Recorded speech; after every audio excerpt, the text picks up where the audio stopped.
남편의 장례식을 마친 다음 날 아내는 습관처럼 밥 두 공기를 지었습니다. 그런데 젓가락을 드는 순간 깨달았습니다. 이제 혼자 먹어야 한다는 사실을요. 문제는 그날부터였습니다. 보험금은 생각보다 적었고 전기세 고지서를 들고 서 있는데 그제서야 두려움이 밀려들었습니다. 앞으로 나는 어떻게 살아야 하지? 그날 이후로는 밥이 아니라 생존의 문제였습니다. 안녕하세요. 누심리상담사 이정민입니다. 이 영상은 그런 순간을 미리 준비하고 싶은 분들을 위해 만들었습니다. 여러분 중 많은 분들이 이렇게 생각하실 겁니다. 우리는 함께 늙어갈 거라고요. 하지만 현실은 그렇지 않습니다. 평균적으로 남성이 먼저 세상을 떠나고 여성이 남겨지는 경우가 훨씬 많습니다. 실제로 65세 이상 여성의 3명 중 1명은 현재 혼자 살고 있습니다. 여러분은 과연 준비되어 있나요? 혹시 배우자 없이 혼자 남게 되었을 때 지금 가진 연금과 자산으로 살 수 있을지 계산해 보신 적 있으신가요? 누군가는 이렇게 말합니다. 그런 건 나중에 생각해도 된다고요. 하지만 저는 단언할 수 있습니다. 나중은 절대 먼저 오지 않습니다. 반드시 먼저 오고 그때는 너무 늦습니다. 지금까지 제가 수많은 노후 설계 영상을 봤지만 정작 가장 중요한 이 부분은 아무도 제대로 말하지 않았습니다. 오늘 이 영상에서는 그 누구도 알려주지 않는 현실적인 문제, 즉 홀로 남게 되었을 때 어떤 준비가 되어 있어야 하는지 이야기합니다. 경제적인 대비는 물론 정서적인 고립과 실제 일상까지 행복한 노년 생활을 위한 모든 것을 이 영상에서 말씀드리겠습니다. 끝까지 함께 해주세요. 여러분은 혹시 평균 수명이 몇 살인지 알고 계신가요? 대한민국 통계청이 발표한 자료에 따르면 남성의 평균 수명은 80.6세, 여성은 86.6세입니다. 무려 6년의 차이가 납니다. 단순히 숫자에 불과해 보일 수 있지만 이 6년은 곧 혼자 보내야 할 시간입니다. 부부 중 한 사람이 먼저 세상을 떠난다는 것은 단지 감정적인 이별이 아니라 그 이후 남겨진 사람이 감당해야 할 시간과 현실이 있다는 뜻입니다. 더 놀라운 건 70대 이후부터 이 수치가 훨씬 명확해진다는 점입니다. 건강 상태, 의료 접근성, 사회적 활동량 등에서 여성은 상대적으로 더 오래 살 수 있는 조건을 가집니다. 반면 남성은 은퇴 이후 사회적 관계가 급격히 줄어들면서 정서적으로도 신체적으로도 더 빨리 무너지는 경향이 있습니다. 실제로 통계청의 자료에 따르면 65세 이상 여성 인구의 32%가 배우자 없이 혼자 살아가고 있습니다. 이 중 상당수가 스스로 선택한 독거가 아닌 남편의 사망으로 인한 비자발적 독거입니다. 사례 하나를 들어보겠습니다. 72세 김정혜 씨는 남편이 암으로 먼저 세상을 떠난 후 9년째 혼자 살고 있습니다. 남편이 떠난 직후 김 씨는 자신이 몰랐던 일들을 하루하루 마주해야 했습니다. 통신요금 납부, 자동차 보험 갱신, 국민연금 수령 절차, 그리고 사소하게는 보일러 고장 같은 일상적인 일들까지 모두 자신이 처리해야 했습니다. 김 씨는 인터뷰에서 이렇게 말했습니다. 남편과 함께 살 때는 단 한 번도 혼자 될 거라는 생각을 해본 적이 없었다고요. 또 다른 예로는 68세 이남수 씨의 경우입니다. 아내가 심장마비로 갑작스럽게 세상을 떠난 후 혼자 살게 되면서 가장 먼저 겪은 어려움은 식사 문제였습니다. 매 끼니를 밖에서 사 먹다 보니 한 달 식비만 해도 80만 원을 넘겼고 건강도 빠르게 악화됐습니다. 결국 당뇨까지 앓게 되면서 그는 이렇게 말했습니다. 나는 아내가 없는 세상을 살 준비가 전혀 안 되어 있었노라고요. 여기서 중요한 사실 하나를 말씀드리겠습니다. 혼자 남겨졌을 때 가장 먼저 와닿는 건 외로움이 아닙니다. 바로 당장 벌어지는 생활의 공백입니다. 누가 나 대신 병원 예약을 해주고 누가 내장을 봐주며 누가 고장난 수도꼭지를 고쳐줄 수 있는지 이 모든 것이 나에게 주어진 숙제가 됩니다. 그리고 그 숙제는 단순히 감정으로는 해결되지 않습니다. 여러분이 지금 50대 혹은 60대라면 아직 시간이 있습니다. 지금부터 무엇을 준비해야 할지 고민해야 할 시점입니다. 단순히 돈을 모으는 게 준비가 아닙니다. 연금 수령 구조를 미리 파악하고 자산 분배 계획을 세우며 가장 현실적인 비용부터 계산해야 합니다. 예를 들어 배우자가 먼저 사망하면 국민연금 수령액은 어떻게 바뀌는지, 부동산이 공동명의라면 사망 후 어떤 절차를 거쳐야 하는지, 의료위임장이나 사전연 명의료의향서는 언제 어떻게 작성하는 것이 좋은지 등 구체적인 대응 전략이 있어야 합니다. 혼자가 되는 현실을 마주한 이후 가장 먼저 흔들리는 것은 바로 경제입니다. 감정은 주변의 위로나 시간의 흐름으로 어느 정도 회복될 수 있지만 경제적인 기반은 미리 준비되지 않으면 무너진 상태에서 회복이 불가능합니다. 그래서 지금부터는 혼자서도 생활을 이어갈 수 있는 경제적 준비법에 대해 이야기해 보겠습니다. 우선 첫 번째로 살펴볼 부분은 국민연금입니다. 부부가 함께 살아갈 때는 두 사람 모두 연금을 수령하거나 한 사람의 연금으로 생활이 가능했습니다. 하지만 한 명이 사망하면 국민연금은 유족연금으로 전환됩니다. 유족연금은 사망자의 연금의 일부만 지급되는데 이 비율은 상황에 따라 40%에서 최대 60%까지입니다. 예를 들어 남편이 매달 100만 원의 연금을 수령하고 있었고 아내가 본인의 연금 없이 전업주부였다면 남편이 사망한 후 아내는 60만 원 이하의 금액으로 살아가야 합니다. 이때 아내가 본인의 연금을 수령하고 있었다면 유족연금 중 더 유리한 금액을 선택해 받을 수 있으므로 부부 모두의 연금 수령 계획을 미리 비교하고 조정해 두는 것이 좋습니다.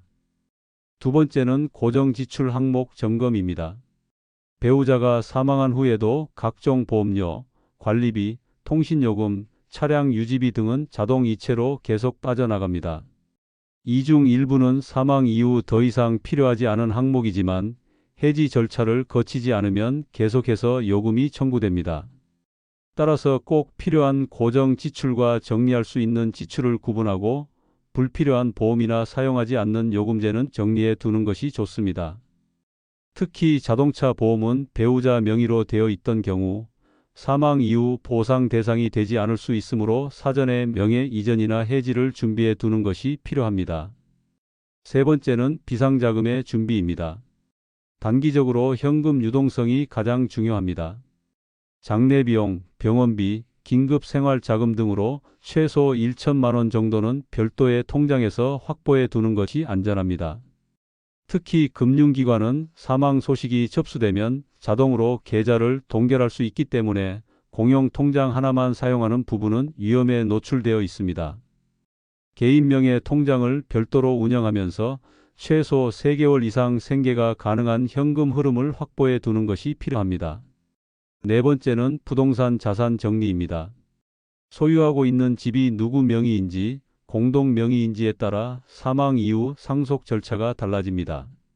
예를 들어 부부 공동 명의로 된 아파트의 경우 한 사람이 사망하면 나머지 절반의 지분에 대해 상속 절차를 진행해야 하고 이 과정에서 자녀가 법정 상속인으로 참여하게 되면 추후 매매나 처분이 매우 복잡해집니다. 실제로 이런 문제로 인해 집을 팔지 못하고 몇 년씩 재산이 묶이는 사례도 많습니다. 따라서 생전부터 부동산 명의를 정리하거나 상속 계획을 구체적으로 세워두는 것이 필요합니다. 다섯 번째는 금융상품의 정비입니다. 가입한 보험이 어떤 조건인지, 연금보험은 어떻게 수령되고 해약 시 불이익은 없는지 등을 꼼꼼히 확인해야 합니다. 특히 종신보험, 사망보험금, 상속신탁과 같은 상품은 배우자가 사망했을 때 가족이 혜택을 제대로 받을 수 있도록 명의와 수익자 지정이 정확히 되어 있어야 합니다. 자칫하면 사망 이후에도 가족이 보험금을 찾지 못하거나 오히려 상속세 문제로 손해를 볼 수 있습니다. 여섯 번째는 세금과 관련된 부분입니다. 사망 이후에는 상속세, 증여세 등 다양한 세금 이슈가 발생할 수 있습니다. 상속세는 사망한 사람의 재산 총액이 5억 원을 넘으면 부과될 수 있으며 부동산만 보유하고 있어도 이 금액을 넘는 경우가 많습니다. 따라서 전문가와 상의해 생전 증여 전략을 세우거나 상속세 납부 대비 자금을 따로 준비해 두는 것도 하나의 방법입니다. 마지막으로 꼭 강조하고 싶은 것은 통제 가능한 경제 시스템을 미리 갖추는 것입니다.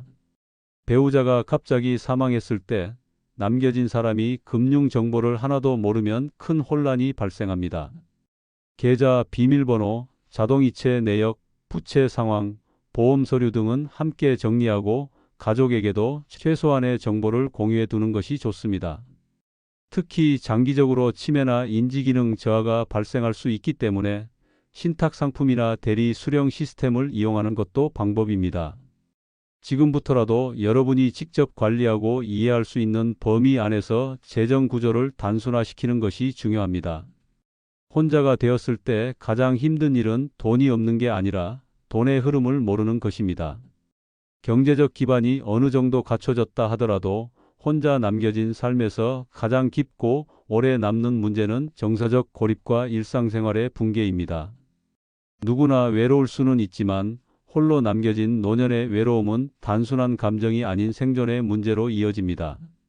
감정과 일상은 계획으로만 대비하기 어려운 영역이지만 그렇다고 손 놓고 있을 수는 없습니다. 지금부터는 이 누구도 준비하지 못했던 영역, 즉 정서적 사회적 생존 전략에 대해 구체적으로 말씀드리겠습니다. 많은 분들이 혼자가 되는 순간 가장 먼저 붕괴되는 것은 마음이라고 이야기합니다. 매일 아침 옆자리에 아무도 없고 식사를 함께하던 이가 사라졌으며 함께 TV를 보던 사람이 없다는 사실이 일상 전체를 무너뜨립니다. 이 감정은 단순히 외로움이 아닙니다. 반복되는 침묵 속에서 생기는 공허함, 대화를 나눌 상대가 없다는 사실에서 오는 무력감, 그리고 앞으로도 영원히 혼자일 것이라는 불안은 점점 사람을 무너뜨립니다. 실제로 서울시복지재단이 발표한 자료에 따르면 65세 이상 독거노인의 57%가 중등도 이상의 우울 증상을 경험하고 있으며 그중 절반 이상이 하루 평균 3명 이상과도 대화 없이 하루를 보낸다고 답했습니다. 대화의 부재는 뇌 자극의 부재로 이어지고 이는 기억력 저하와 집중력 감소로 연결됩니다. 이로 인해 인지 기능이 빠르게 퇴화하며 치매 초기 증상으로 발전할 위험이 높아집니다. 이러한 상황을 막기 위한 가장 기본적이고 효과적인 방법은 꾸준한 사회적 연결을 유지하는 것입니다. 이를 위해 먼저 생각해 볼 수 있는 것이 노인복지관이나 주민센터를 통한 커뮤니티 참여입니다. 대부분의 지역에는 60세 이상 주민을 위한 여가 프로그램, 취미반, 건강체조 모임 등이 운영되고 있으며 참여 비용도 대부분 무료이거나 월 1만 원 이하로 매우 저렴합니다. 이런 모임은 단순한 시간 때우기가 아니라 정기적인 외출과 대화를 통해 정서적 안정을 유지할 수 있도록 도와줍니다. 실제 사례로 73세 최모 씨는 남편이 사망한 후 우울증 초기 진단을 받았습니다. 하지만 동네 복지센터에서 진행하는 실버 밴드 활동에 참여한 후 주 2회 연습과 소소한 공연 준비를 통해 정서적으로 큰 안정감을 찾게 되었다고 합니다. 그는 이렇게 말했습니다. 악기를 잘 다루지도 못했지만 누군가와 함께 있다는 사실만으로 살아가는 힘이 생겼다고요. 또 하나 중요한 점은 자신의 감정을 외부에 표현할 수 있는 창구를 마련하는 것입니다. 감정을 누르고 지내는 것이 좋다고 생각하는 세대가 많지만 실제로는 감정을 자주 표현할수록 우울증의 발생 위험이 줄어든다는 연구 결과가 있습니다. 가장 쉬운 방법은 일기 쓰기입니다.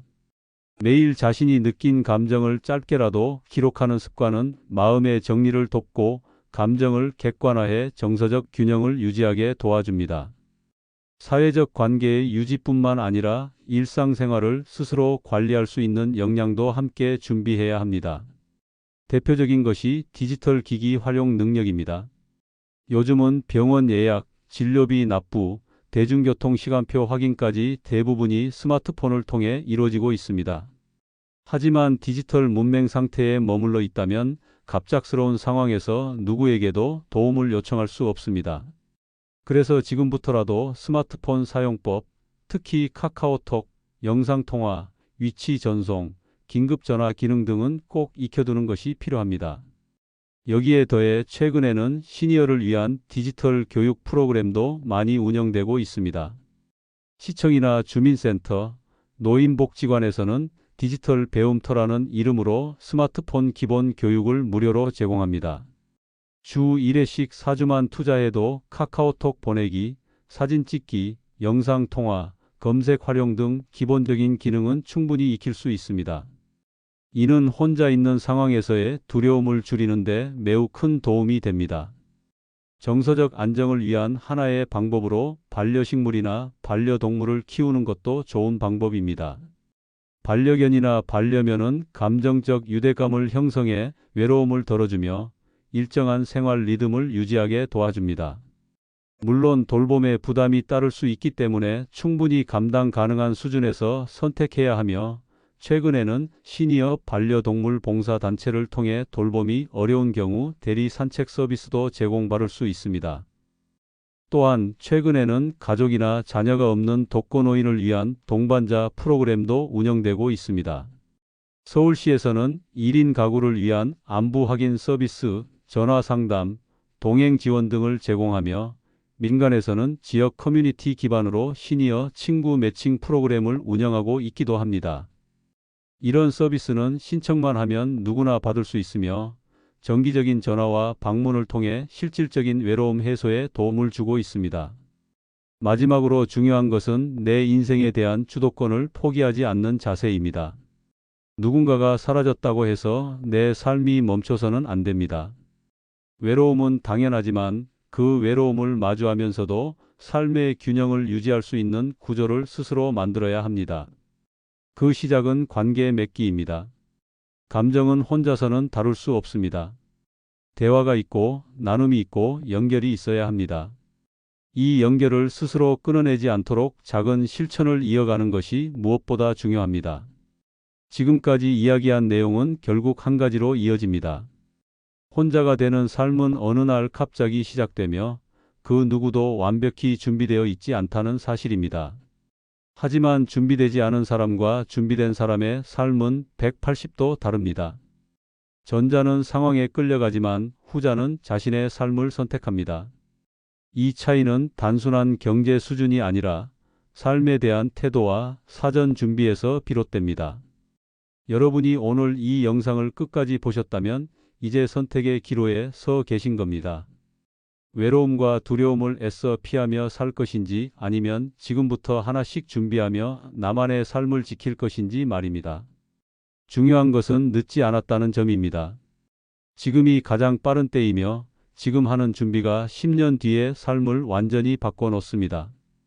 혹시 영상 도중에 나도 저런 상황이 될 수 있겠구나 하고 느끼셨다면 그 직감은 틀리지 않았습니다. 이제는 직감이 아니라 실천으로 넘어가야 할 때입니다. 오늘 영상이 여러분에게 작은 시작점이 되길 바랍니다. 주변에 이 영상을 꼭 봐야 할 분이 떠오르셨다면 지금 바로 공유해 주세요. 단 한 사람이라도 더 준비된 삶을 살 수 있도록 도와주신다면 그것 또한 여러분의 중요한 실천입니다. 앞으로도 현실적인 노후 대비와 꼭 필요한 생존 전략을 주제로 한 영상들 이어질 예정입니다.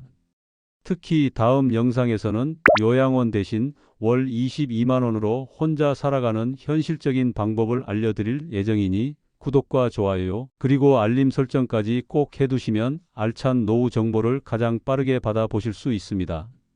다음 영상에서 다시 찾아뵙겠습니다. 끝까지 시청해 주셔서 감사합니다.